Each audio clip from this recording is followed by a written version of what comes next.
that she has been forced to come to this House again. The report of the Auditor yesterday, the Comptroller and Auditor General took the extraordinary step of writing an open letter to her, pointing out that she had misrepresented the National Audit Office report on numerous occasions. He did so after she had failed to meet him, and she had not had the courtesy to do so before this point. The NAO report is damning of her government's flagship social security policy, yet instead of responding to its findings, the Secretary of State misled the House over them.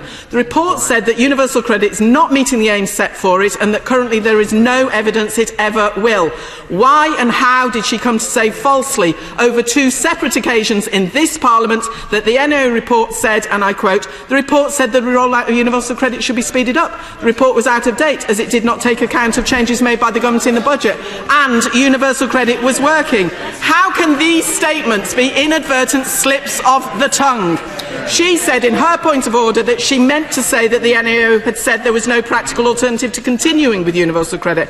That is quite different from saying it should be speeded up. In fact, the report is clear that the government should, quote, "ensure the programme does not expand before business as usual operations can cope with high claimant volumes." Has she ever read the NAO report? And if she has, how can she have drawn the conclusions that she has?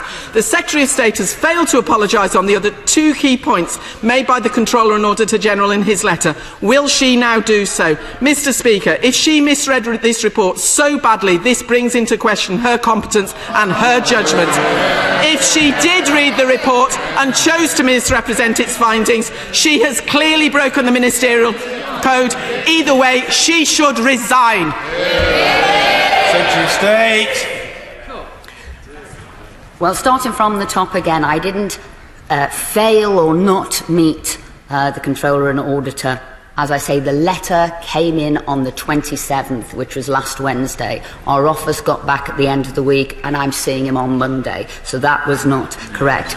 As I said, for me, from my interpretation of what was there and the words that I used, I apologised for and came to the House, as my right honourable friend said, who's no longer at his seat, how you could interpret that. So I've already done that, which I did myself.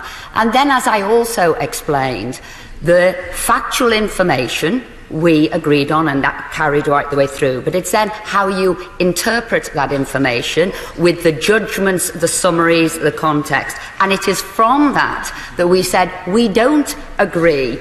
We don't agree on the same findings, how they come out together. And as I'd said, on the significant changes this government had brought in this year, those effects cannot have been fully taken into account because they're still being rolled out.